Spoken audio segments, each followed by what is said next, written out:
Hey, everybody, and welcome back to Silver and Black. Today, an Odyssey original podcast covering the Las Vegas Raiders. Also, a hearty hello to everybody in Las Vegas listening to us over the airwaves, on the radio, on the bet in Las Vegas. We appreciate you guys being with us.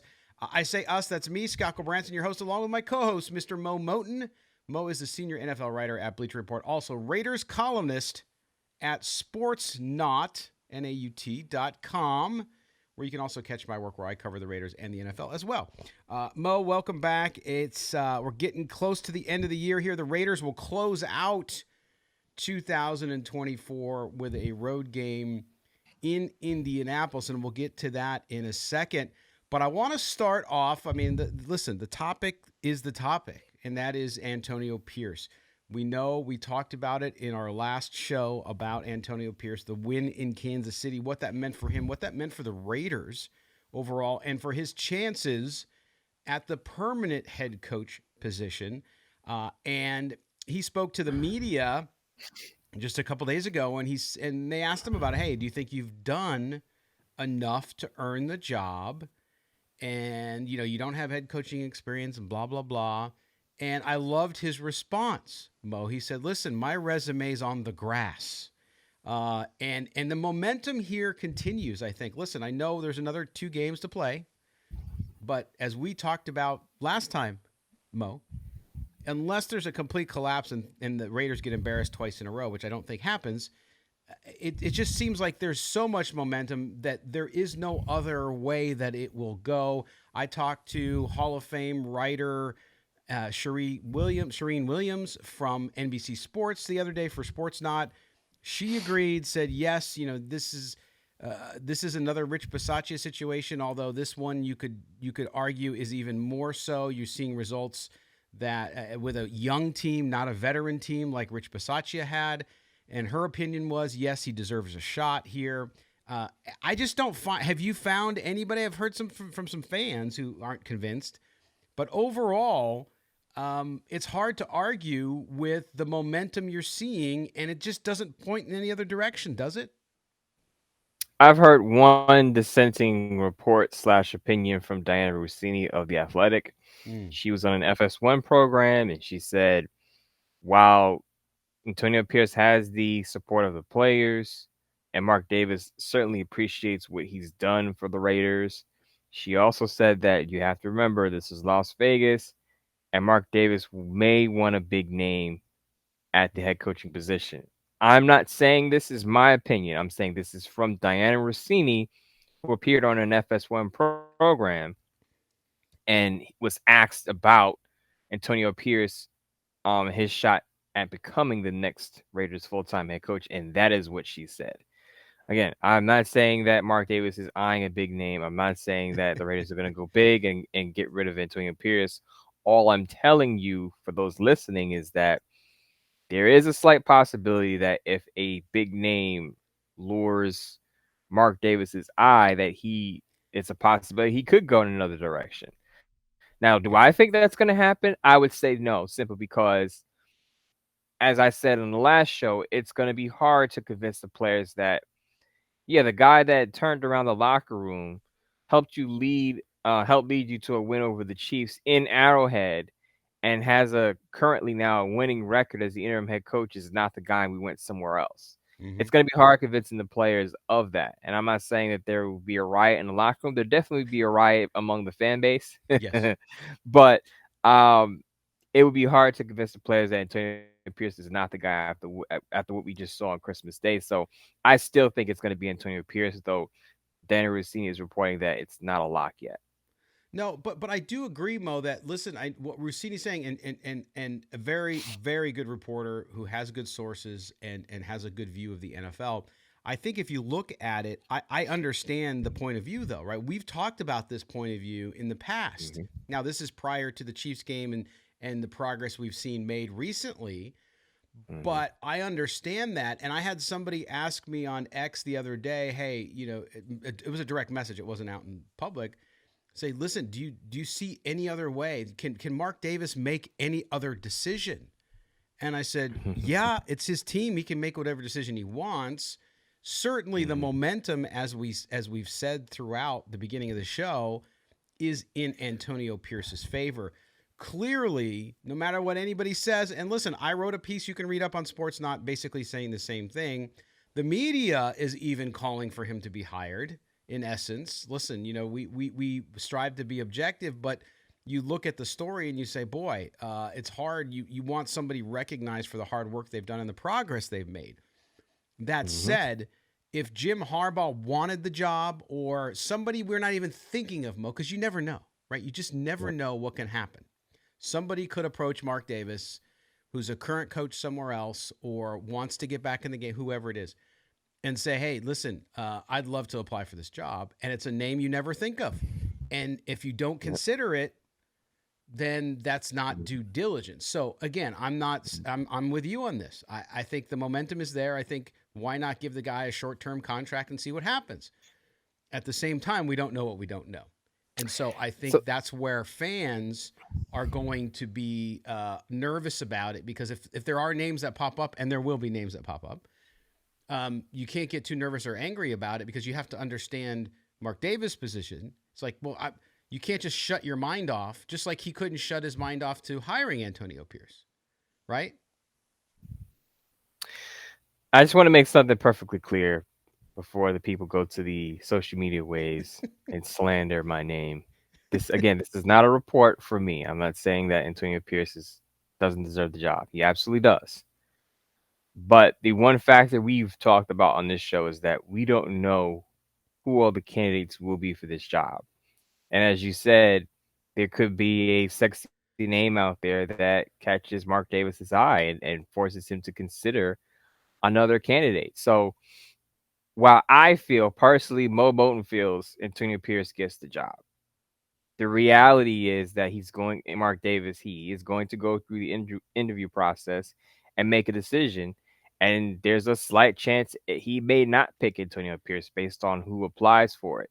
Now, I did do a Bleacher Report live on Tuesday, and I brought up Patrick Graham's name. Vic Taford, the Athletic, had a tweet that said, Patrick Graham also wants a head coaching job. He didn't say the Raiders head coaching job, but he also said Patrick Graham wants a head coaching job. And right now, the Raiders defense being eighth in scoring, I would guess that he's going to at least get some interviews. I don't think he'll get a job as a head Right. coach. I think he needs to continue to build his resume because he doesn't have the leadership quality that Antonio Pierce has shown yet. So I think Antonio Pierce has a lead on him in that aspect.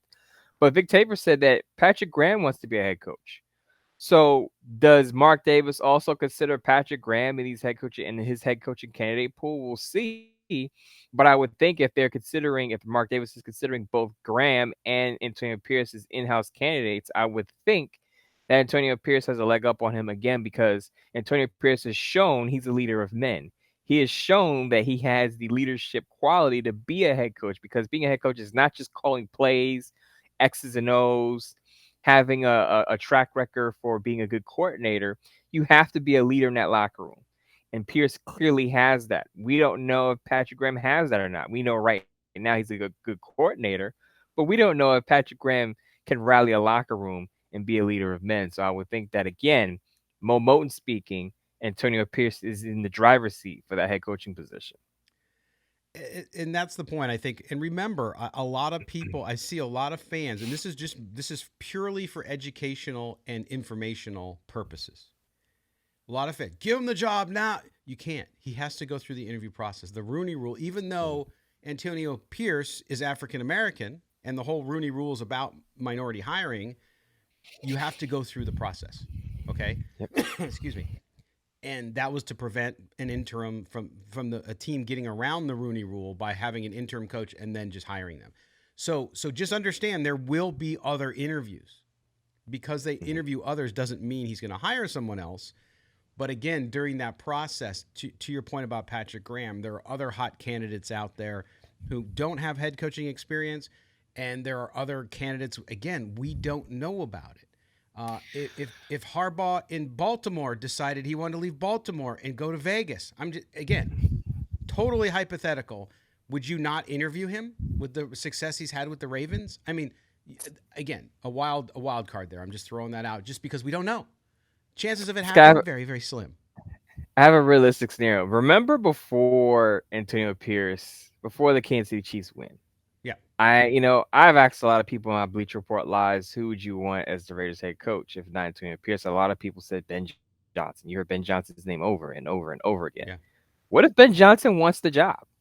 He's an offensive minded head coach. Detroit Lions are now the NFC North champions, partially because of his offense, because the defense has kind of fallen off. Now, play well against Minnesota and Denver, but we all know the Detroit Lions, their brand of football, we know them for their strong run game. Jared Goff, again, looking like a top 10 quarterback, and that offense being explosive. Knowing that the Raiders have to draft a quarterback because Aiden O'Connell is clearly a backup, and Ben Johnson, one of the hot coordinators, one of the hot candidates, what if he calls up Mark Davis and says, I'm interested in the Raiders' job? Does Mark Davis go with the hot offensive coordinator who's proven he could put together a strong offensive attack, an explosive one?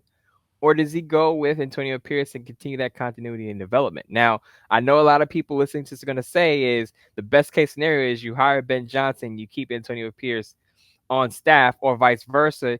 You have Antonio Pierce be the full time head coach and he hires Ben Johnson to make a lateral move, which ain't, let me tell you, folks, No and lateral move. when you're the hottest coordinator out, you're not making a lateral move. So No. Ben Johnson's not going to accept an OC position with the Raiders under Antonio Pierce if he's the hottest candidate to be a head coach. It's just not Right. going to happen. Right. So more than likely, you're probably choosing one or the other. And I would think that it would be a tough decision for Mark Davis because, again, you're trying to develop a quarterback, and Ben Johnson's led a pretty good offense. You want that development. On the other side, you don't know who Ben Johnson is as a leader. You have that in Antonio Pierce, so that would be, I would think, a tough decision for Mark Davis. It would be. I mean, it's an easier decision if you're trying to save money because the numbers that have been thrown around with Ben Johnson, 15 million a year, which is 15 usually million. only given to guys who have experience. You Mm-hmm. know, a young coordinator coming in, no matter how hot, doesn't usually demand that. But Ben Johnson's agents obviously floating a number because they know he's the number one coordinator Mm-hmm. candidate in the NFL. But to your point, listen Mm-hmm. again. This goes back to something I wrote about in my piece this week, Mo, on Antonio Pearson, kind of his leadership style and whatnot, and the connection he has to Raider Nation. And this is something I heard loud and clear when I was down in Nashville with the guys at Raiders Fan Radio with Murph and the crew, and that is Antonio Pierce understands and exemplifies Raider Nation culture. Okay, so that's why, I mean, put aside the job that he's done, which has been excellent for what he was given. Because he understands that, their fans will not be and this isn't, Mark Davis doesn't make decisions based on the fans, but the fans certainly play into it. I know he listens to them. But if it's not Antonio Pierce, it doesn't matter. I can't think of a candidate off the top of my head that Raider Nation would rally around instantly if it's that person versus Antonio Pierce. So I think if it's not Antonio Pierce, it's going to be ugly for a while. But like you, I believe I just, the tea leaves tell me it will be, and so I think Raider Nation will be happy with that. Whether or not that's the right call for the franchise long term, we'll see.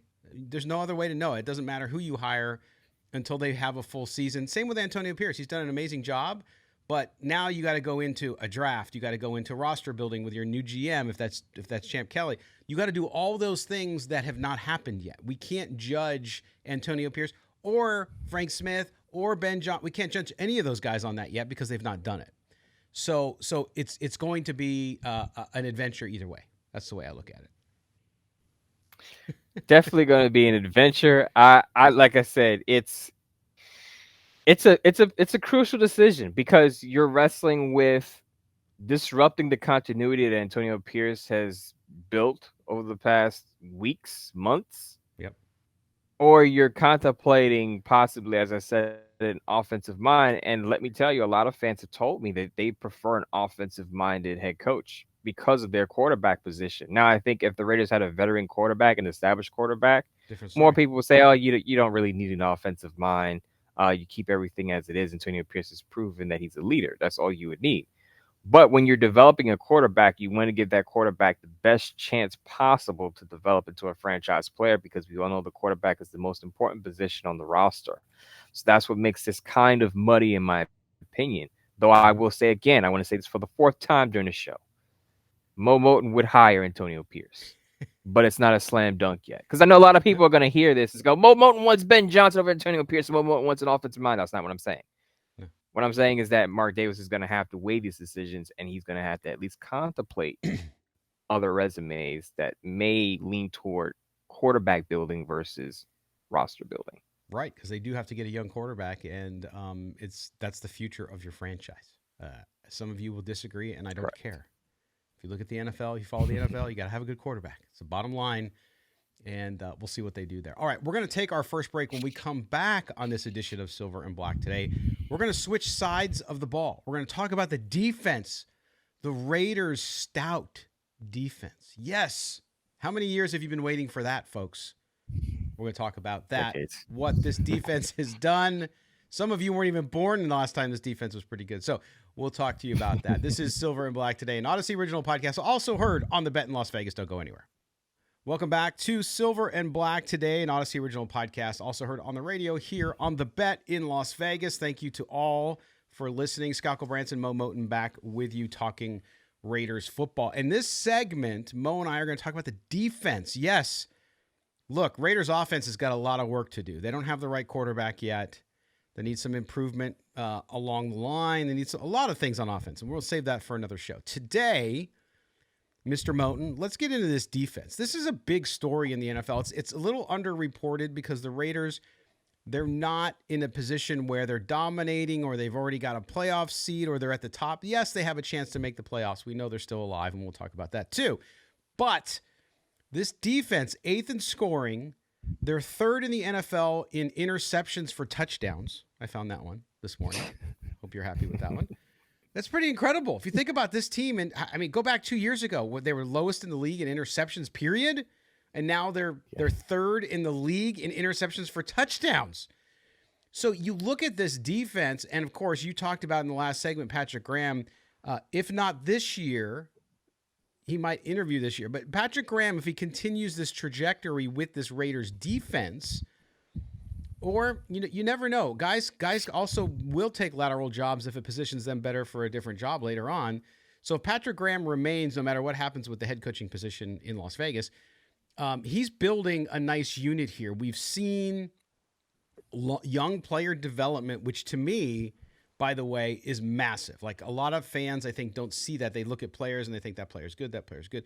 But in this case, you look at Malcolm Kuntz, what he's been able to do since the 7 games since Antonio Pierce took over. Malcolm Kuntz was lit on fire. This is where he had 2 career sacks coming into the year. He has 7 this season, and all of those came since Antonio Pierce has been coach. And Patrick Graham in that defense being more aggressive. So really quick, Scott, that goes to my point why Antonio Pierce deserves credit for the defensive production. While Patrick Graham is calling the plays, yes, I think Antonio Pierce's influence is translating on the field and turning into productions. But go ahead, Scott. Yeah, no, I agree. But I mean, you see what's happened with Kuntz. Now, Robert Spillane, not as young a player, but still having a career year. We've seen him perform far and above, in my view, anything I expected from him. You look at Divine Diablo, linebacker, again, that's his position coach, Antonio Pierce.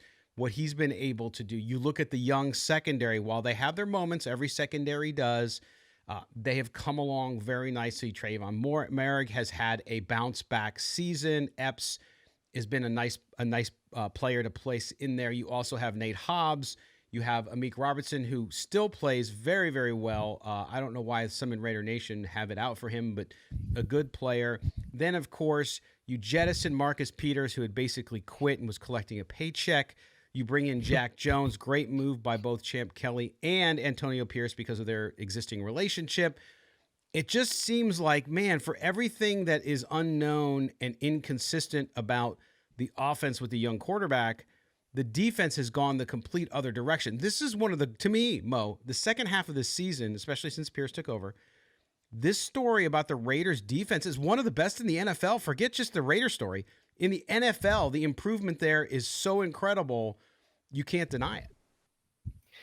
This is where I think the national media, and I say national media like I'm not part of the national media, but this is why I think a lot of the national media is blind toward Raider football. Is I think this would be a bigger story if people understood how long it's been, as you mentioned, that the Raiders have had a top 10 scoring defense. Now I know they were top, near the top of the league in takeaways in 2016 when they had that playoff run. Mm-hmm. But this is remarkable considering what the expectations were for this defense. We talked about how the linebacker core was the weak link of this defense, and we was like, we're not sure about how the defense is going to come together. And then the Chandler Jones saga happened, and we're like, oh, the pass rush is not going to be good.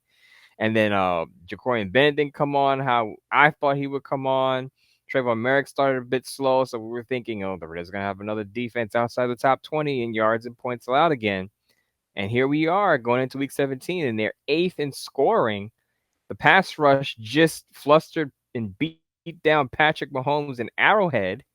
You got the secondary closing a window so that Patrick Mahomes has nowhere to throw the ball, even when he has time Yes. to throw.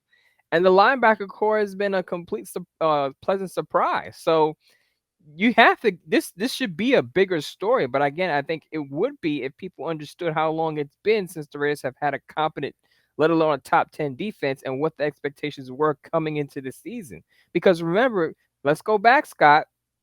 We had people on this show tell us the Raiders are going to only have 3 to 4 wins, right? You remember that? Mm-hmm. Mm-hmm. Raiders only gonna have 3 to 4 wins. They're gonna be a dumpster fire last in the division. Now, a lot of people didn't anticipate Josh McDaniels getting fired, Antonio Pierce taking over. But I think even if you had that nugget of information, I don't think people would have them at 7-8 with a top 10 scoring defense and possibly in the thick of a playoff hunt with Yeah. 2 weeks left in the season. Right. And this is where, and I know fans, and I always take it with a grain of salt because I people will get mad at me for saying it, but I'm just going to say it, Mo. Raider fans are very sensitive when it comes to national media coverage of their team. Like they don't feel like they ever get credit. This case is absolutely true. It's absolutely true. Yeah. You just nailed it. You talked about it. They just don't know. They don't understand the context, the historical context of how Raider defenses have been in recent years since 2016.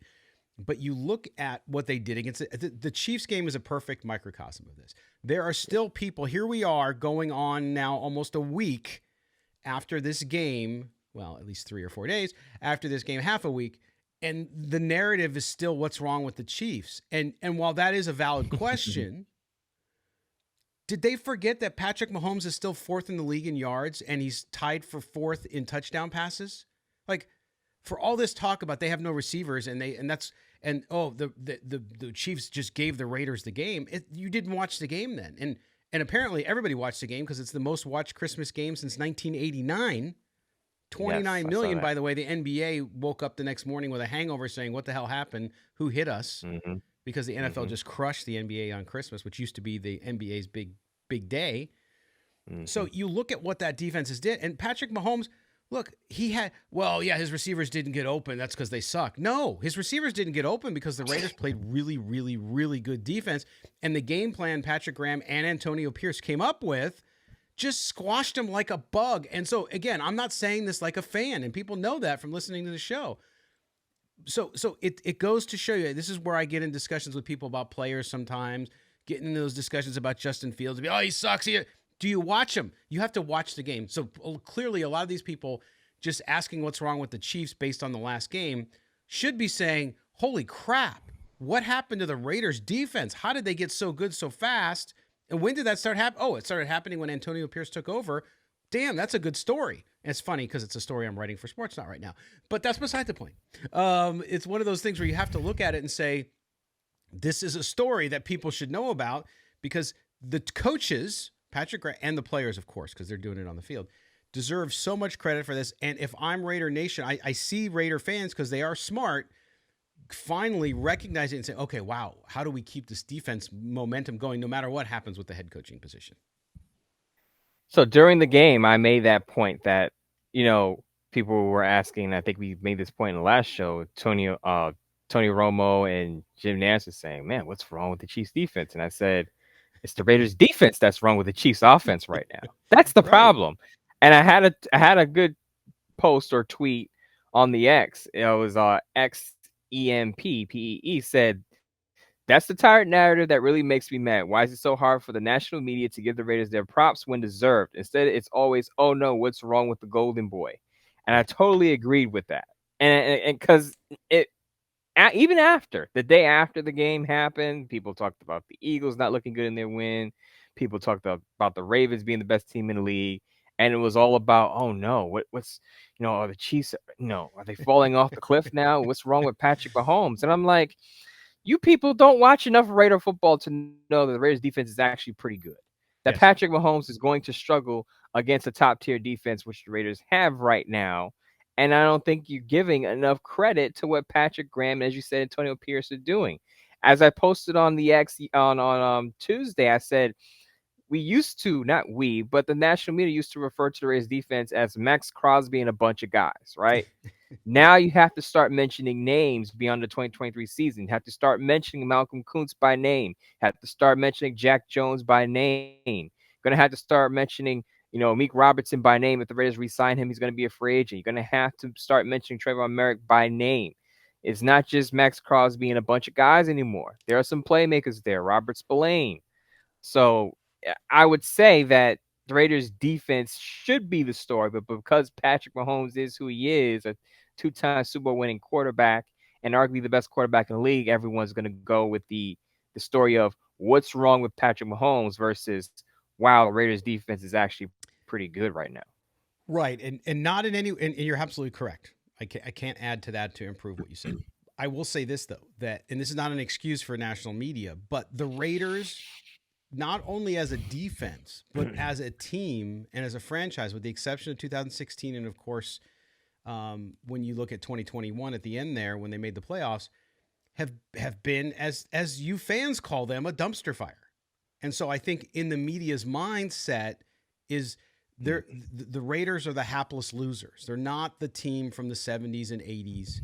And so that's pre-programmed. And until the Raiders do something to change that consistently, unfortunately, you're going to get this mischaracterization because you got to sort of change people's perceptions. The perception of the Raiders is that they aren't very good and they haven't been very good and they have a million coaches and their owner's got a bad haircut and that's what they know the Raiders for. So now you see this defense coming along, but it does take, and there are people in the national media who are recognizing it and reporting on that. So again, everything goes back to what we talked about with the young quarterback, with the new coach. It's all about consistency. You have to consistently do it, and then that's how you change perceptions. Now, the Raiders defense has done that over the past 8-9 weeks. Even before Josh McDaniels was fired, we were seeing the progress. We saw it happening, especially that first Charger game. I keep going back to it, Mo. That to me is when they started to really put it together, and it's just gotten better and better. So they finish out this season strong, win or lose the next two games. If they play tough and they keep their team in the game, then I think you're going to see that momentum, and they'll be able to finish the season feeling really good about where they're at with their defense. The question then becomes, you look at all this great progress. It's great. Pat yourself on the back. You enjoy a little bit. You have a cocktail at the end of the season. Say, good job, team. Then what? Where do you improve this defense? I keep saying, and in my research for the story I'm working on, look, you got to get better at defensive tackle. You still need another young linebacker, and I think you still need another young cornerback or a veteran cornerback who can come in and play there as well. Do you agree with me on those three priorities on the defense, or what else do you see? I agree on those three priorities in this order. I think defensive tackle number one. Yes, Yes. Tyree Wilson can play inside, but that's not going to be his full time position, in my opinion. I think you can move him inside, on sub packages, but I think he's still going to play a lot on the edge along with Malcolm Kuntz. Got to get that full time defensive tackle number one.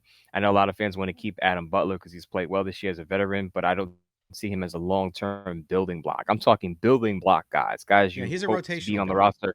Right, the guys you expect to be on the roster for 10 plus years. So I think the Raiders have to go with a defensive tackle.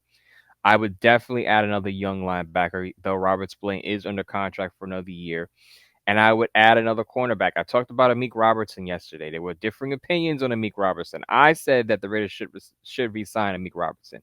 Agreed. There were a lot of people saying, he's too small, he's too inconsistent. Amik Robertson has started to look like the same player that was at Louisiana Tech, the ball hawk that we saw him to be, and I thought he was going to be a second, third round pick when he came out. Now he had an injury, which I think knocked him down on the draft boards a bit, but we're starting to see that same collegiate player, that see ball, get ball cornerback. And though he may be undersized and disadvantaged against bigger wide receivers, I think you retain him simply because he could play inside and he could play outside. He has that versatility. But you would still, in my opinion, even if you re-sign a Mick Robinson, you would still draft the cornerback to be that, I guess, full-time guy opposite Jack Jones. While Jack Jones looks like cornerback one right now, you still draft the young quarterback early just to make sure you're stocked at that position. Yeah, I agree 100%. And that's where a lot of folks I've been chatting with have been like, no, defense is fine. We don't need anything. Defense is great. No. Number one, you can always get better. It doesn't matter how good you are. And number two, you need depth. You need depth. So that's what you do. So the defense is now at a position where they have some holes, but they also have answered some questions. We talk about Kuntz and all that, and hopefully he continues that into next season. So if you've answered some of those questions, you have Tyree Wilson who's developing. We'll see where that goes. So you need to figure out how you strengthen it. How do you get better? And that's the thing. Just because you're better than you were last year doesn't mean you stop. So I think that this defense has a long way to go and can really catapult, because the confidence in what they're able to do this year is huge for development going forward. And I do hope whatever happens with the coaching position, that they are able to retain Patrick Graham and continue that momentum. Now, if they don't, then maybe there's somebody else there who step up. If Antonio Pierce doesn't get the job, which I think is probably slim chances of that not happening, if him not getting the job. If he doesn't, though, maybe he gets to be a defensive coordinator for the first time. Who knows? We'll see. He hasn't called plays there yet, but we'll see what happens there. But I really like it. I think you can make it better. I think you draft those three priorities. To me, first is quarterback. To me, second is defensive tackle, right? Then, yes, you need some offensive linemen too, but a little easier to get. You also have some veterans that are going to hit the free agent market, I think could add to this team. So to me, it's quarterback, defensive tackle in that order, Mo.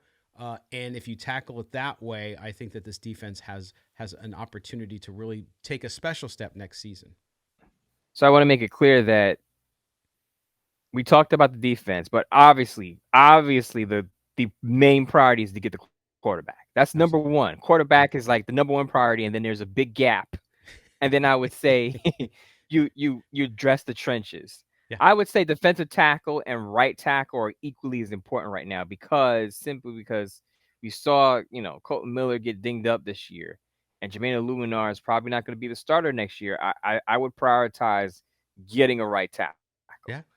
I think right tackle, defensive tackle are right there on equal field. And then to me, with guard and running back, because with the way Zamir White is playing, I'm going to tell you, a lot of people are not going to want to hear this, but with the way Zamir White's playing and the money, his modest contract, it's very likely now that Josh Jacobs is not going to be back at a high price tag. Unless Josh Jacobs is willing to accept less to stay with the Raiders because he loves Antonio Pierce and Antonio Pierce loves him. It's a possibility the Raiders move on from Josh Jacobs, so the Raiders are probably going to have to draft a running back, but that's not a high priority position. And neither is guard. I think the Raiders should go with a veteran guard. Maybe they draft one still, but those are two positions of need, but they're not as high on the priority list as, in my opinion, right tackle, defensive tackle, and obviously the quarterback position. Yeah, 100% agree with you. 100% agree with you. Okay, we're going to take our final break here on Silver and Black today. When we come back, we're going to talk about, there's a game on Sunday. There's a game in Indianapolis. The Raiders, I think the Raiders have a really great opportunity to get their offense on track in Indy. How fitting is that? It's Indianapolis, the 500 track speed, going fast, right? So you guys with me on that? Okay, we're going to talk about that when we come back here on this edition of Silver and Black Today, an Odyssey original podcast, also heard on the radio on The Bet in Las Vegas. We're coming right back. Welcome back, Silver and Black Today, the home stretch here, the final segment of the show. Yes, you're with the two gentlemen that you want to spend your New Year's with, right? New Year's Eve. Come on, it's coming up this weekend. The Raiders play on New Year's Eve. Are you going to be able to pop the cork and celebrate another win? I think you are, but we'll get to that in a second. Scott Gulbransen with you, along with Moe Moton, my co-host. He is a senior NFL writer at Bleacher Report. Also, Raiders columnist at sportsnaut.com. You can also catch my work at sportsnaut.com. Follow Mo on the X. I got to say that really long. Moe Moton, Moemoton. I am at LV Gully. Also, make sure you subscribe to the exclusive website, Midtown Mo, where he does virtual dates. He will sit and have a drink with you. Avocado small. I'm just kidding. But I keep getting sent this McDonald's thing, this Mo, what's it called? Uptown Mo. Have you seen this thing? This character? I haven't seen it. There is, and because I'm much more your elder. McDonald's they have these Happy Meals that are, I guess, from current artists, right? Like music artists. Some of them more hip hop related, and I'm not a big hip hop guy. I'm classic hip guy. It is, what is this? It is the Kerwin Frost box. I don't even know who Kerwin Frost is. Do you know who Kerwin Frost is? Name doesn't ring a bell to me. Okay, good. So you don't know. But anyway, they have these characters. They're chicken nuggets, and there is a chicken nugget character. These people keep sending me this. I got to send this to you, Mo. I will flash it up on the screen when I get a chance. But but the little character, the chicken nuggets, called Uptown Mo. I think Really? they listened to the show and they ripped us off, man. I think we got to get our lawyers to call them and say, listen, Midtown Mo is a guy, is something that you can't use. I know they're. You know saying what's Uptown. funny? Here, let me see. Here it is. You know what's funny? The You know what's funny, Uptown Scott? Mo 3D backpack. I'm gonna put this up on the screen for those of you watching on. Oh, by the way, if you don't subscribe to the show, please do so wherever you get your audio. Just hit silver and black today, subscribe, and put on the auto download. But also we have the Uptown Mo 3D backpack. By the way, is $100. These little McDonald's things, dude. They're huge. I don't know what is going on in the world with this stuff. I don't understand why people pay that kind of money. But then again, I'm also like not a sneakerhead, and so those of you who, because I know we have a lot of sneakerheads who listen to us, and I just don't get paying that much money for shoes. But that's just me. So okay, let's Scott, you know what's funny? What's that? Kerwin Frost is actually from New York City. He's from the Soho area. Oh, okay, is he artist? And I yeah, he's an artist he's actually from my neck of the woods, and I have not heard of him. Okay, That so goes to show you how big New York City is. So here, I'm gonna put this up on the screen, Mo. You ready? Here we go. Let me put this up on so the people on there it is. It's the Uptown Mo 3D backpack. So that's Uptown Mo. He's got angry eyebrows. He's got the subway. You see that? Yeah, I see that. He's orange though. Oh, so man. I'm gonna challenge somebody out there, because I know we have somebody out there who's a graphic artist. Somebody out there who could do a better Midtown Mo version of this, please do so. Yes. Yes. With a snapback or a fitted cap. Yes. So there you go. Beard. But this whole Mo thing is like gaining steam. Anyway, so there you go. That's the Uptown Mo. I keep getting this. Does Mo have one of these? Does Mo have one of these? I said, I don't think he eats McDonald's, but I could be wrong. So I don't. Yeah. I haven't So eaten go. McDonald's in years. There you go. There you go. I just get Coke at McDonald's because the story with McDonald's Coke, right?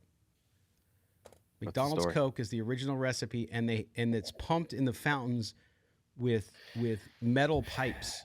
Most people have plastic pipes. So McDonald's Coke tastes better than Coke on the fountain anywhere you get it if you drink Coke. So there you go. I know a person with a Sprite habit, and they're trying to kick the Sprite habit. I've gone away from drinking soda, period. But I guess if I'm going to have a soda, I have to go to McDonald's and get their Coke. Do you know what I do? I do one large Coke a week, and that I try not to do it too, because soda is the worst for you. And for me at my age, trying to shed some pounds, which of course it's the holidays, which is ridiculous, but try to shed some pounds. Like soda's even diet soda is terrible for it. It tricks your brain into thinking that you're getting sugar, so then you crave more sugar. So if you're gonna drink it, you might as well drink the leaded stuff and just limit yourself. That's what I try to do. All right. But what the Raiders can't do is limit their scoring, Mo, in Indianapolis. You look at this game as we jump right in after our nonsense. Thanks for being with us. We got about 5 minutes left in the show, so I'm trying to get it all in. But I think the offense can get back on track here. Listen, this Colts defense, if you look at it, Mo, they are 27th in scoring, so they don't do a lot of scoring. They're 25th overall. They've been giving up a lot of yards recently. They're reeling. I mean, there's no other way to put it. This Colts team was staying in the playoff race, technically still are, thanks to their offense, thanks to Gardner Minshew doing a little bit of his magic with his mustache, all that jazz. But if you look at this Colts team, if you're going to get right on offense, to me, the Raiders have to do a couple things. Number one is I think you got to get, if Josh Jacobs is back, great. If he's not, Zamir White, Abdullah, you got to get the running backs involved not only early, but you need to get them involved in the passing game. The Colts have been very susceptible to play action, especially passes out of the backfield, as I've watched some highlights over the last few days. And so I think this is a great opportunity for Bo Hardegree to be very aggressive, to go downfield more, and to uncork it a little bit against this Indy team, and to do it quick so you get off to a fast start and try to put your foot, as Antonio Pierce would say, on their throat and do it early. There will be holes in Gus Bradley's cover 3 defense. The Raiders have to find holes in that zone coverage. But it's the Colts, as you said, their defense has tapered off. They've allowed 28 plus points in 3 of the last 4 games, and they've only been able to score, 14 points at most in 2 of their last 3. So they're on the downslope right now, and the Raiders are on the upswing. So let's see if the Raiders can continue that momentum. I still think it's going to be a close game simply because we'll see what the status of Michael Pittman Jr. is. He did not play last game. He was in the concussion protocol, came out, he cleared concussion protocol, and then went back into concussion protocol a couple of days before the Colts game against the Falcons because he was experiencing symptoms of, whiplash. So we'll see if he plays. The main thing for the Raiders is they're going to have to stop Jonathan Taylor. Now, I will say the Raiders' run defense has played a lot better than it did in the first half of the season. They haven't let a ton of running backs run for a bunch of yards as they did early in the first half of the campaign. But Jonathan Taylor is the number one priority is to stop him. If you don't let Jonathan Taylor take over the game, you have a good shot of winning, even if Michael Pittman plays, because as we know, the Raiders' pass defense has been pretty good. And the other thing is you can't Gardner Minshew, even going back to his Washington State days under the late Mike Leach, he is used to throwing the ball a ton. So if he has to throw the ball 40 times, he will. So the Raiders have to be ready for that as well. But I think the Raiders match up pretty well against the Colts. I will say on my Bleacher Report staff, I do the picks every Thursday. 5 out of 7 of my colleagues, including myself, picked the Raiders to win. I'll reveal my score in a moment. But I think I was a little surprised that the Colts were favored by 3 in this one. I think it should have been -2 or basically a pick'em game because to me, these teams are equals. And as I said, the way the Raiders are trending and the way the Colts are trending, it should be an even matchup. It should be, and I think a couple things again. I think you look at the lines, and when you look at the lines, remember this is about money. This is about betting, and so I think when you look at the odds makers, even though the Raiders look so good against the Chiefs, they still don't believe it enough. Like we talked about it last segment that what's wrong with the Chiefs. So the Raiders aren't getting the credit. So to me, there's value there. Yeah, I'll bet the Raiders outright on the money line because I think they win the game. I think you're right. I think it's close. My score range is going to be 21 to 17, somewhere around there. It's not going to be an overly. I don't think the Colts will. I don't think the Raiders will put up the 28 points that the Colts have been giving up lately, just because the Raiders' offense has been so inconsistent. I can't go there. I just can't do that using my head, right?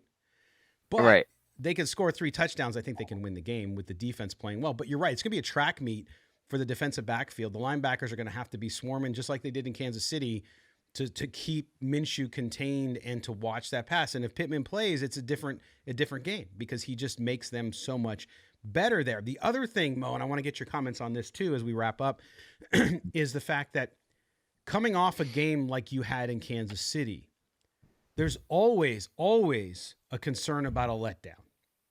I know the Raiders are playing for the playoffs. I know Antonio Pierce is a master mentor and motivator. Thank you. I was trying to spit it out. Motivator. But man, you think these guys, they get paid millions of dollars on that stuff, but you see it all the time where they win a big emotional game and then the next game they come out flat. Now, a lot of this is going to be very important. You thought the game in Kansas City was very important for Antonio Pierce's candidacy. And again, I still think he gets the job, but this is a big game for me watching him because I want to see if this team comes out ready to play like they did against Kansas City. boy, it's going to be undeniable. If they come out really flat like they did against Minnesota, I'm going to have a little more questions than I might have. It's interesting because I think of all the people that won't let the Raiders take their foot off the gas pedal would be Antonio Pierce. I go back Right? to that halftime interview he had with, I believe, Tracy Wilson, Yes. and she asked him about, how do you keep this going? He's like, hand on the throat and squeeze. Got to squeeze. Keep squeezing. Can't let I up. love And it. as I said, I think Antonio Pierce, that's the motivational factor that plays into being a head coach in the locker room. You can't let your players be complacent. I think Dan Campbell also said this after the Lions won the NFC North title, that we can't be complacent because we could still win the number one overall seed in the NFC. Well, the Raiders did beat the Chiefs, their biggest win of the season, but they could still get into the playoffs. So there's still a lot to play for. So you can't take your foot off the gas pedal. I don't think they will, but you turn around on a short week, an emotional game of, with a division rival, and then you're going east on East Coast time. That's my concern. How are the Raiders going to play going into another time zone, coming off of an emotional game with the division rival? That'll be something to watch. I don't think we'll see a drop off because there's so much still to play for. The players still understand it. Antonio Pierce, his resume, as he said, is on the grass. Playoffs are still at stake, that they're back in the discussion, and guys are still playing for jobs. I even think we'll see Josh Jacobs back because Antonio Pierce said that while he thought Josh Jacobs would play, to decide it was best that he stay out. I think Josh Jacobs looks at Zamir White's performances over the last 2 weeks and says, I better get back on the field and get my stats up because, Yes. I'm being looked at as being replaceable now all of a sudden. So I Yes. think they get Colton Miller back. He was able to play at the end of the last game against the Chiefs. I think they get Josh Jacobs back, and I think they still had that energy to carry them over to win the football game.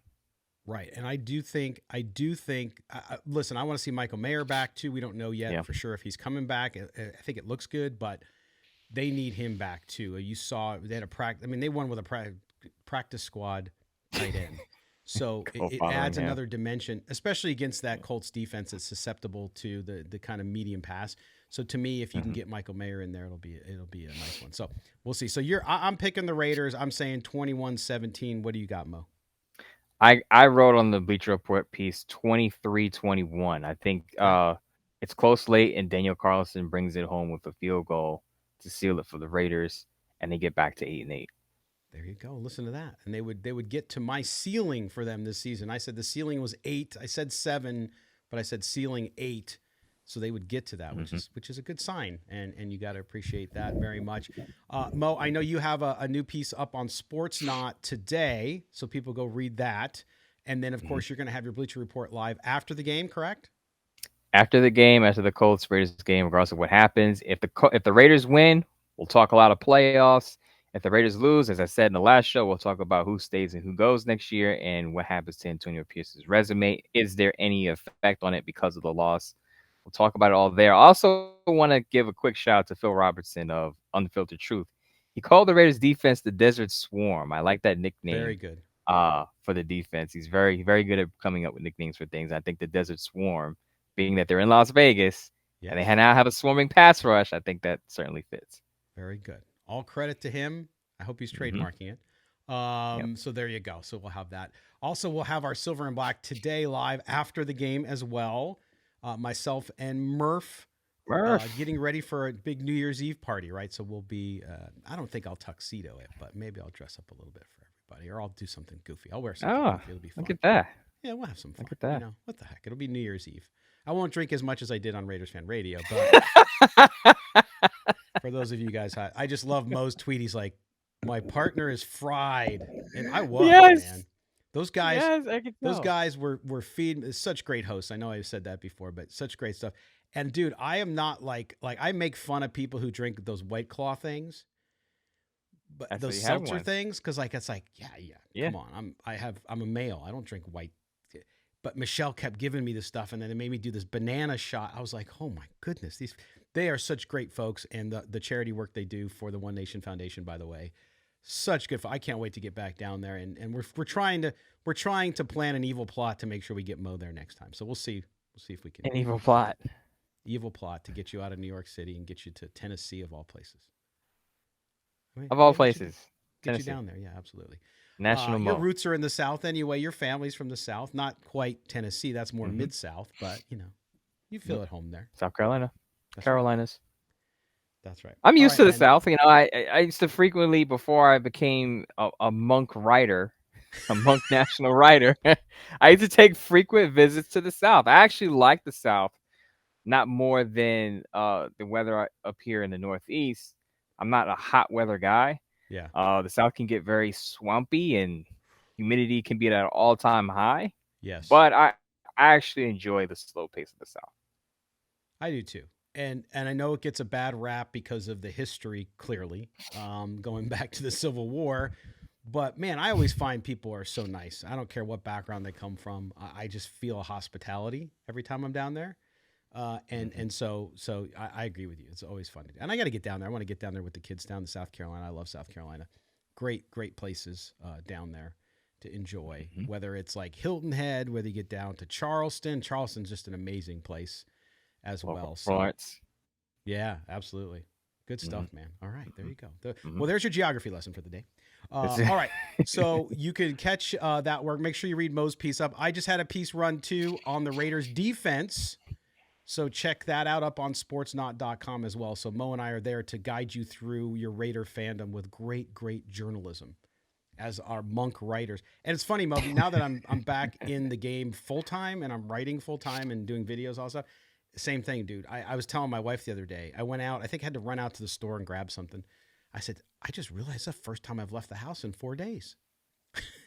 Other than to walk the dog. Really quick, Scott. I tell people all the time, there are periods where I don't leave. I don't go outside for 3 days simply because I'm working on stuff, and I'm like, holy cow, I haven't been outside in like 3-4 days. It happens when you have the type of job that we have.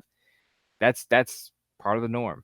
Yeah, and I think more people too with working from home are going through that. No matter what the business they're in, I don't care if they're an insurance agent, they're customer service folks, lawyer, whatever. There are a lot of people working at home. And so you go through the same thing. And like right now, I don't mind telling you, I'm doing the show in my pajama pants. I mean, it's just like, why would I do anything else? Should I show people? I got my Peanuts Christmas fuzzy Peanuts pajama pants. Yes. My kids took care of me. Mo and I both have an affinity for peanuts. And my kids, of course, they got me peanut socks this year. They got me another coffee mug. I used it on the last show. So I loved it. And of course, I watched the Christmas special like 5 times. So that's the way it is. I think if you find people who like peanuts, you're talking to a good person. Plain and simple. Absolutely. And by just full disclosure, I do the show in basketball shorts and Croc slides. So there you go. I do that too sometimes. My studio in the wintertime gets a little colder. So that's why you'll see me with more sweatshirts on usually. Today I got just a t-shirt on, but hey. Anyway. All right, so there you go. Mo and I both have the Raiders going to Indy and winning this game, keeping their playoff hopes alive. Forget playoff hopes. They could win the AFC West if they win 2 in a row and the Chiefs lose 2 in a row. We'll see what happens. Hey, anything let's go, can happen. Jake Browning and Easton Stick. Jake Browning and Easton Stick. Let's go. Can you imagine that the last week of the season? And then people are going to give me crap about growing up a Charger fan when they're going to be rooting for the Chargers the last week. Yeah. Like, Scott, you were waiting for this moment, weren't you, to have a reason to cheer for the Chargers? Oh, my goodness. Crazy. All good stuff. All right.